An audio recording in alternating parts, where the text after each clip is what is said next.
I'm Rashi Vatz. This is Fox 26 Crime Files, and we start with a brutal attack with a shovel. Here's Domly Keith with the story. Before paramedics rushed this savagely beaten man from this IHOP on East Cross Timbers to the hospital, customers and workers here say the man had clearly been attacked before he stumbled in full of blood just before 3:30 a.m. with his attackers chasing right behind him, continuing to assault him. So you feel like crime has gotten so bad that you just try to stay home most of the time? It's been like this for a while, yes. Witnesses say even as the man begged for help, his two attackers beat him with a shovel and their fists, and as others tried to intervene, they were threatened by the two attackers to stay out of it. I'm afraid of here. Yeah, there's a lot of people, bad people here. The GM of this IHOP says although the attack did not involve his customers or employees, he says there will now be more security here at night. I keep my doors locked anytime I enter and leave out of my car, for safety, because I have small children and I need to keep them safe. Domly Keith reporting there. Now take a look at the surveillance video. These two Burger King employees were just trying to do their jobs when an armed robber jumped over the counter and pointed a gun at their heads. This happened in June at a store on East Cross Timbers. Investigators say once the gunman had some cash from the register, he took off on a bicycle. A Baytown church is very shaken up after one of its pastors is accused of a heinous crime. Lawrence Hopkins is one of 9 people arrested in the Houston area, all accused of targeting children online. Fox 26's Tiffany Justice spoke with investigators who worry there could be more victims.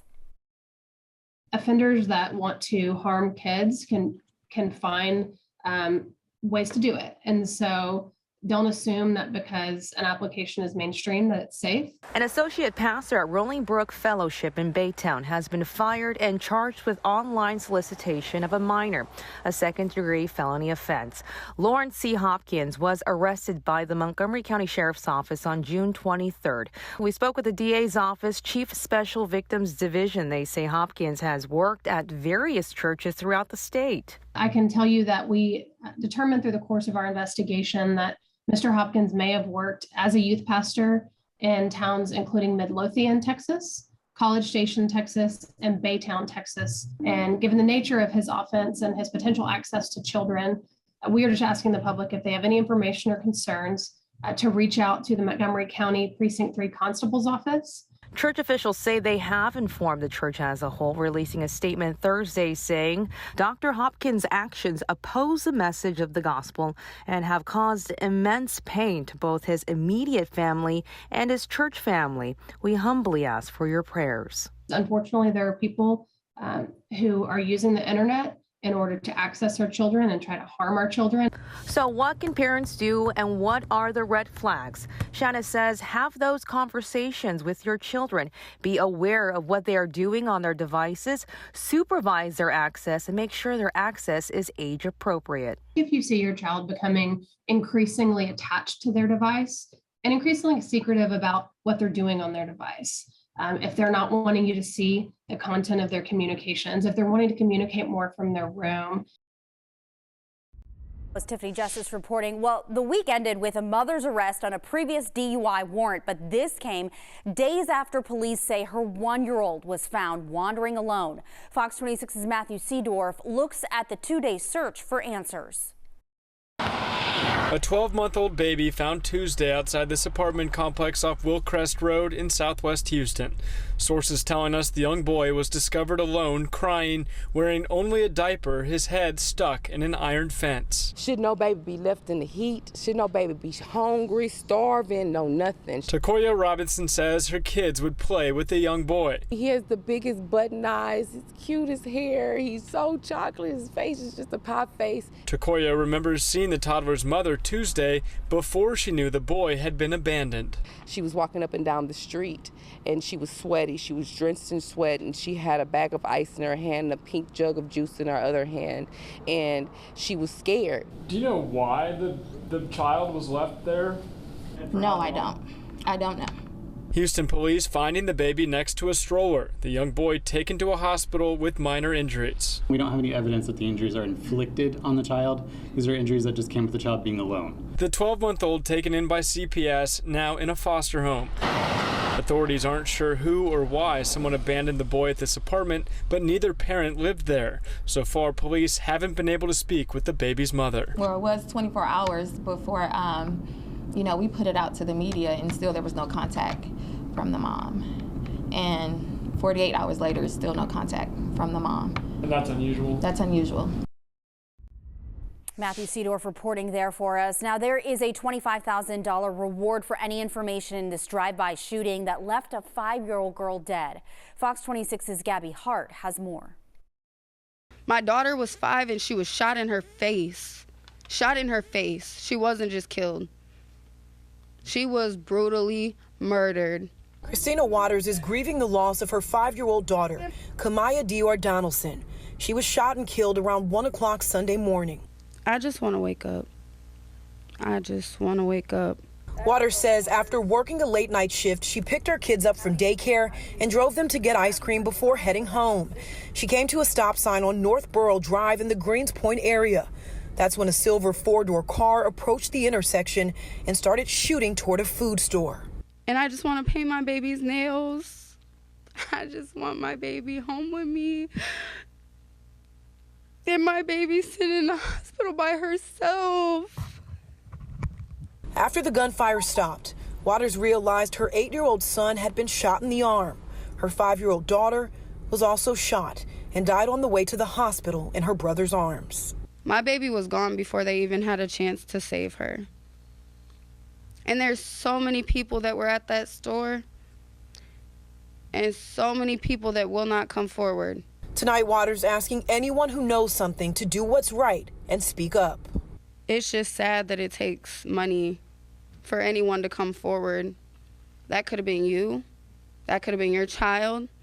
That could have been your niece, your nephew, your sister. For the person who's responsible, guarantee we'll have you in custody pretty quick. Best thing for you to do is turn yourself in. Now, the FBI is assisting the Houston Police Department with this investigation. Anyone with information is asked to pick up the phone, call police, or call Crime Stoppers. Remember, you can remain anonymous. In downtown Houston, I'm Gabby Hart, Fox 26 News. A Good Samaritan had to step in to save a woman from a gunman, and the suspect was the victim's own son. Fox 26's Shelby Rose with the latest. Yeah, that Good Samaritan is credited with not only saving the mother's life, but possibly others if the shooting would have continued. We're told it all started domestic in nature. A son returning home as 4th of July festivities were taking place. Sheriff Ed Gonzalez says he was acting erratic, armed with the supposed AK-47, firing many rounds in an apartment with his mother inside. She then fled outside, the son following.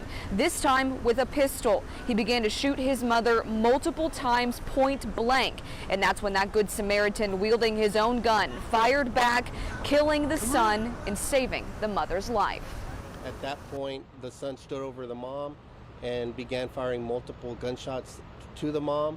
At that point, the Good Samaritan picked up his pistol and fired a shot or shots at the suspect.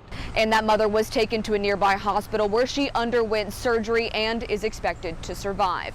Reporting at the Highland Cross Apartments, Shelby Rose, Fox 26 News. A burglary suspect who shot at a Harris County Sheriff's deputy was taken into custody following a 7-hour standoff. It began early Friday morning at a business on FM 529 in Northwest Harris County. A deputy exchanged gunfire with the suspect, but neither were hit. The suspect then barricaded himself inside the business. Deputies used drones and robots to negotiate with him, then tried using tear gas to get him out before he eventually surrendered. The suspect is charged with burglary and aggravated assault on a peace officer. This week, we saw WNBA star Brittany Griner pleading guilty to drug smuggling charges in Russia. She faces a possible 10-year sentence. Fox 26's Gabby Hart explains.